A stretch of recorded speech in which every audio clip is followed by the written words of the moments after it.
Assalamualaikum warahmatullahi wabarakatuh dan salam sejahtera untuk kita semua.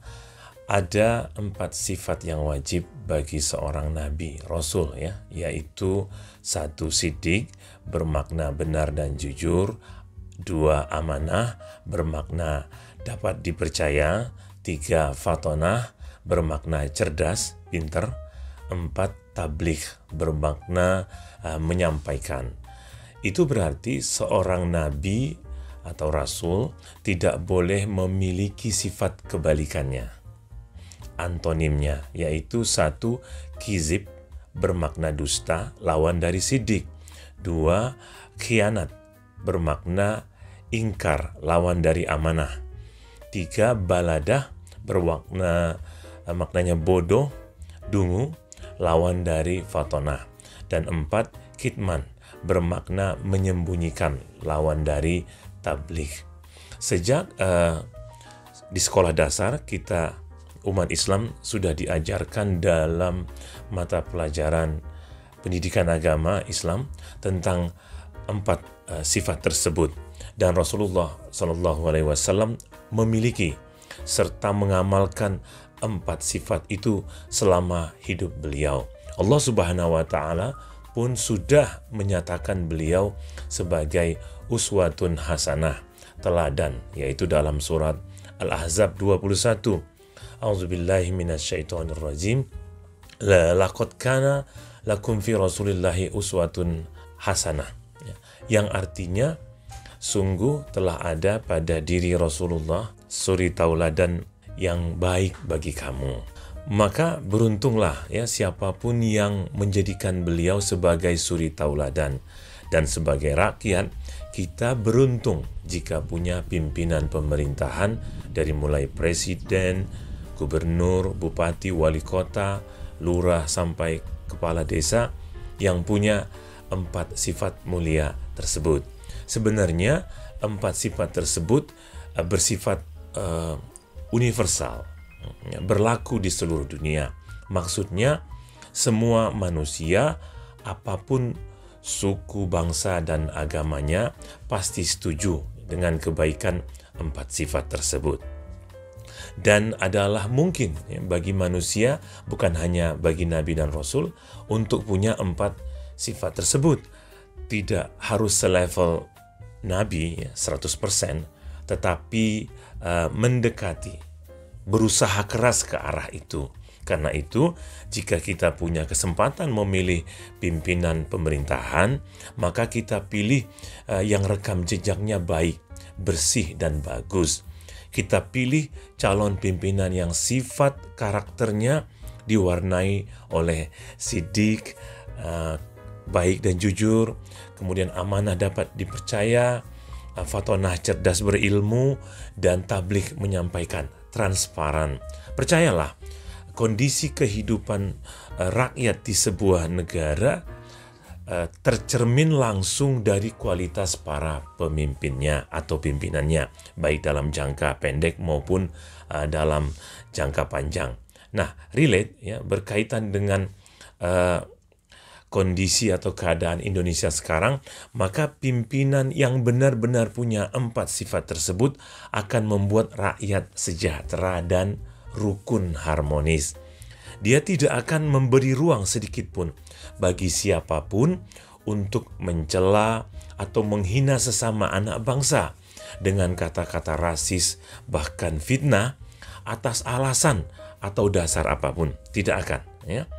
Prestasi terbesar seorang pemimpin atau pimpinan bukan soal sanggup memberi makan dan uang saku pada rakyat.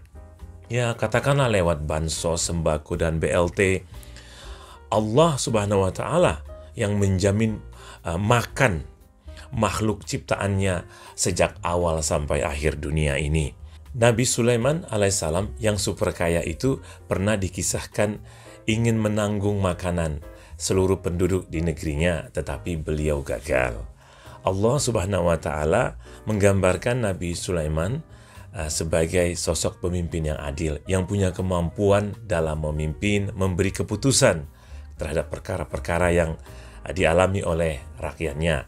Dan Allah menggambarkan kemampuan Nabi Sulaiman alaihissalam dalam surat An-Naml ayat 15. Kemudian terkait dengan kemiskinan, kesulitan makanan, Allah melarang para orang tua untuk membunuh anak-anak mereka, apapun alasannya terkait kemiskinan. Dan janganlah kamu membunuh anak-anakmu karena takut miskin. Kamilah, kata Allah, yang memberi rezeki kepada mereka dan kepadamu. Membunuh mereka itu sungguh suatu dosa yang besar. Ada dalam surat Al-Isra ayat 31. Sejarah mencatat bahwa Rasulullah SAW juga membangun dan menguatkan umat Islam bukan dengan roti gandum, nasi kebuli, gulai kambing muda, pemberian zakat dan maupun ghanimah, tetapi dengan akhlak dan contoh teladan di mana beliau beserta keluarga Ahlu Bait siap hidup pas-pasan, makan sekedarnya, pakaian seadanya, dan rumah yang sederhana. Lalu apa sebenarnya tugas utama dan sekaligus menjadi prestasi bagi seorang pemimpin? Tugas itu adalah menegakkan keadilan dalam semua sendi kehidupan. Contoh keadilan dalam mengakses pendidikan, keadilan dalam mengakses pekerjaan, modal kerja maupun usaha, keadilan dalam mengakses perumahan, tempat tinggal, keadilan dalam mengakses jalan dan sarana prasarana transportasi, keadilan dalam mengakses layanan kesehatan, keadilan dalam mengakses rumah ibadah, dan lain-lain. Keadilan itu hanya bisa diwujudkan dengan menetapkan sistem, tata kelola, aturan, dan norma etika yang didasari oleh kemanusiaan yang adil dan beradab, serta penghormatan pada ilmu pengetahuan. Oke, agar tidak mengawang-awang, saya sebutkan dua contoh berikut. Silakan Anda menggunakan pemikiran untuk menilai yang mana yang lebih mendekati keadilan. Satu, Gubernur DKI Jakarta Anies Baswedan melaksanakan program rumah dengan DP 0%, yang intinya bertujuan memudahkan rakyat DKI berpenghasilan kecil, katanya 7 jutaan atau 14 juta maksimal suami istri per bulan, untuk memperoleh sepetak rumah hunian dan tempat tinggal. DP-nya tidak gratis, hanya dimasukkan ke dalam besaran cicilan. Ingat, memiliki rumah adalah kebutuhan primer, kebutuhan pokok setiap manusia. Kondisi kedua Presiden Jokowi memberikan subsidi potongan pajak pembelian mobil listrik bagi rakyat berpenghasilan besar tentunya, hingga puluhan juta rupiah. Contohnya seperti Wuling Air EV China, insentifnya mencapai 25 juta rupiah per unit.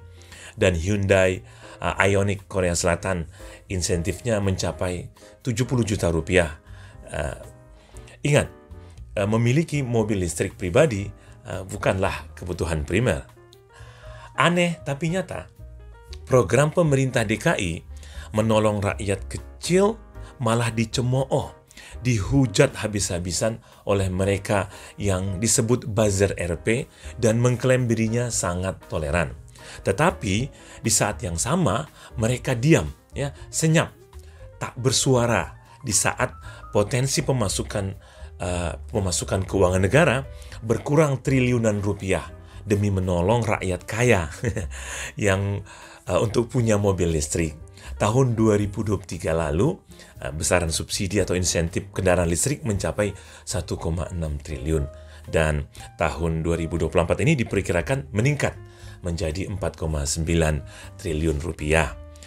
Bagi saya, orang-orang yang membenci, iri dan dengki pada sosok pemimpin yang asli, genuine pro rakyat kecil, dan konsisten untuk menegakkan prinsip keadilan adalah mereka itu pantas disebut ulaika kal an'am balhum adol.